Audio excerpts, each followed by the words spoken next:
Dustin Klein, Portland, Oregon. One of the best things about cycling, hands down, has got to be the community. And one of my favorite things to do is profile these crazy individuals that make up this awesome community. So today we're gonna do just that. We're gonna meet up with the player, Dustin Henderson, and get a little insight into his story. And it's an amazing story. I'm telling you, you're not gonna wanna miss this. And because this video is sponsored by Competitive Cyclists, we get to set Dustin up with a full-on winter kit.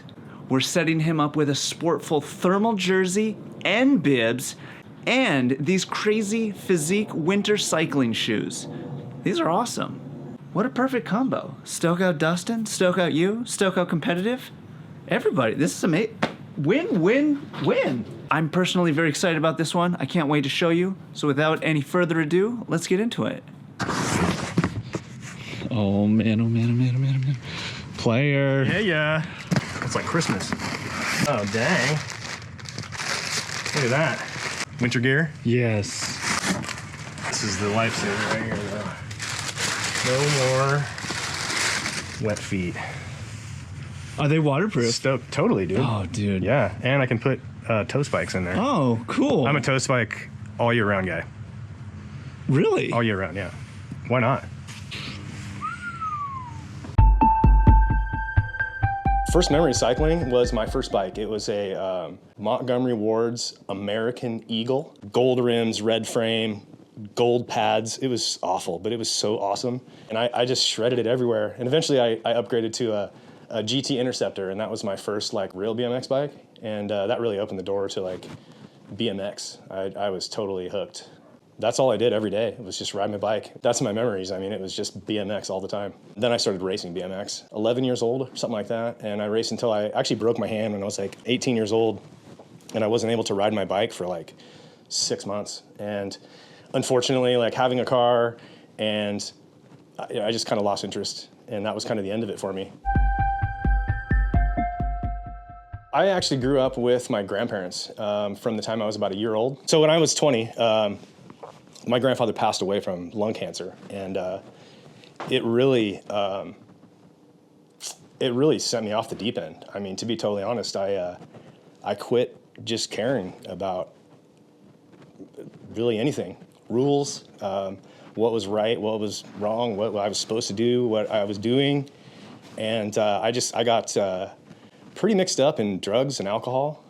Started with alcohol. That was definitely my gateway drug, and mixed up with, some other pretty serious drugs. And next thing I knew, I wasn't working anymore. My living was basically that. And I got in a lot of trouble. And luckily for me, I had a clean background leading up to that. So when I was incarcerated, I had the opportunity to do an early release program.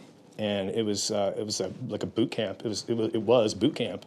Really, it was just discipline. It seemed so stupid at the time, but in hindsight, I'm like, wow, I get it now. It's kind of like the wax on, wax off, Like we did a lot of these things that seemed so stupid. And honestly, a lot of people got kicked out because they didn't want to do that stuff. And it's like, you just proved the point, right? I mean, that's the idea. Like if you can stand here for 30 minutes and not touch your nose, maybe you can go out there and actually do good stuff, right? Man, it was hard, but I'm glad I did it because I got 3 years of my life back. I mean, I literally started over, man. Like I had no belongings. Part of my conditions of release was getting a job within 30 days. I'll tell you what, man, I every single day I was out there filling out applications like 5, 6, 7, 8 a day, and I didn't get a one call back for 29 days. I ended up on like the 30th day, I got a job at like a temp agency. The realization for me was when I was working a graveyard shift at like this plastic plant for like $6 an hour. And I had just gotten fired a few hours early from my shift because they had found out that me and a couple of other people that had worked there through the temp agency had criminal backgrounds. It was like, 5 in the morning. I had just gotten fired from this crappiest job I've ever had, making almost no money. I just realized that, like, man, I got to do something. Like, no one's going to change this for me. Like, this isn't going to happen unless I do something. I learned that from my grandpa, man. He just taught me to if you want something, you got to go for it. You go and get it. Anything that I want to do, I can do it if I put my mind to it. If I try, if you keep trying, you can do it. Like, there's nothing you can't do. And we all fail, man. It's a learning experience, man. I don't feel like there is a failure. I mean, it's just a way to learn that you need to do it different. You know, if you want to do something, if you really want to do it, you just got to do it different. What I would say to my younger self is keep riding your bike.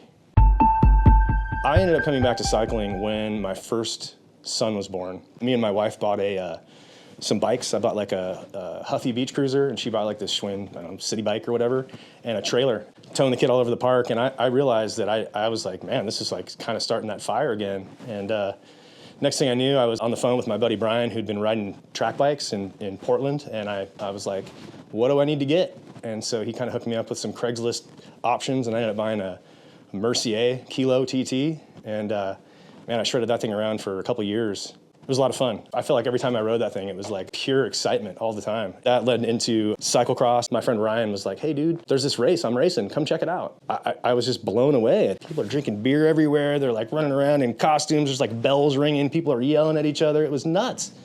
And I'm like, this is it right here. So yeah, within like a couple weeks, man, I'd found myself a single speed cross bike on Craigslist. I think I did my first race like within a few weeks of seeing that, and I entered the single speed race because I had a single speed, and I had no idea that it was like it's an open category. So like everybody who races a single speed's in that race, and there was like 100 people or something, and it was like mind blowing. I mean, it was awesome. I was hooked right away. Yeah, I mean, as you can see, it's like I don't even know how many cross bikes in here now. My kids have cross bikes. We're all doing it. My first son, Jace, he would just come to the races with us. I mean, I think 2 years old, he was like barely walking, or just started walking, and he was already riding this little bike around. I've just watched that dude totally on his own. Like, I'm not pressuring him at all. He wants to race. He actually chose racing cyclocross as his like fall sport this year. Instead of doing any other like, you know, sports, he was like, I want to do cyclocross. So we're like, awesome. I will totally help with that. And anyway, yeah, it's awesome. I mean, I love that when we want to do something for the weekend and the kids are like, you know, hey, we want to go for a bike ride. Like, man, that's great. And we'll ride like 15, 20 miles sometimes, and they're down. It's awesome. When cycling really like took hold again as an adult, I think the track bike really kind of lit the fire because it was so exciting. Obviously, discovering the cross bike was a big deal for me. It really took hold when I discovered OMTM. Me and Ben Swanson, we found the Buxton Bacona Bonanza just on the website, and we went and tried it out. Man, that was a total mess. I mean, we got out there, it was raining, there was like no GPS, like I don't even think either of us had a Garmin, we had our phones, and the reception's not good.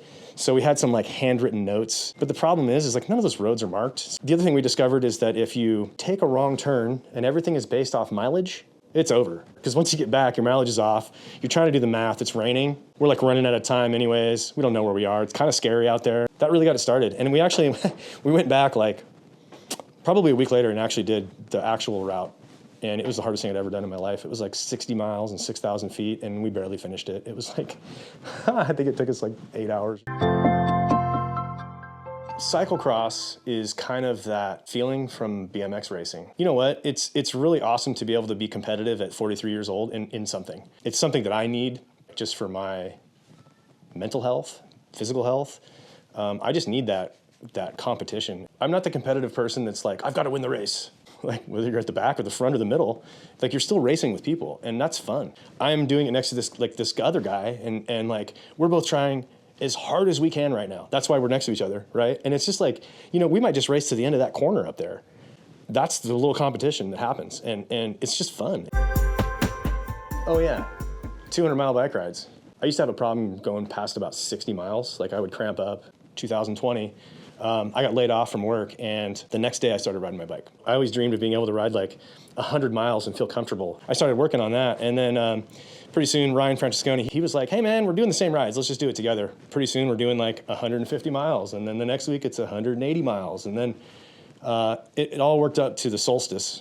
We did like a big Mount St. Helens loop, 248 miles from my door back to my door. I can't even believe it's real when I say it. That was just a huge step for me. I'm not going to say it was an easy ride by any means. It was the most difficult thing I've probably ever done. It's changed me. I don't like to fucking half-ass things, you know what I mean? Like if I'm going to do something, like I'm doing it because I'm interested in it, and if I'm interested in it, I can't not, like.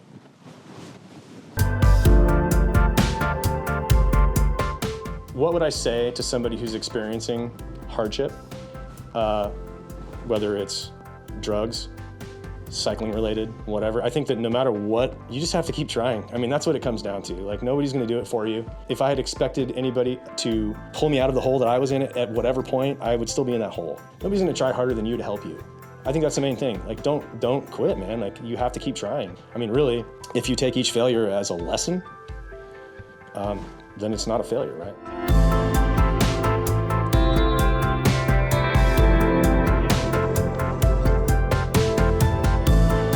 I don't want to spoil it with anything else. I'll leave it at that. Okay, that's awesome. Yeah. What an amazing story, truly inspirational. Thank you, Dustin, for sharing it with us. And my hope is that it can get out there and maybe inspire and help some other people that are in a tough space. Hey, what did you find most inspiring about Dustin's story? Let me know down below. And shout out to Competitive Cyclists for sponsoring this week's video and hooking up Dustin. The other Dustin, not that one. If you want to dial in your winter kit or need any gear for your bike, use offer code Dustin15 for 15% off your first order to competitivecyclist.com. If there's anything you liked here, go ahead, hit the like button. If you haven't subscribed, now might be the time. And check out the EBD Gear Shop, the greatest place on the internet. Until next time, dear friend, this is Dustin Klein, wondering what the hell the weather is doing. It's sunny one second, it's raining the next. I just don't understand. Good God.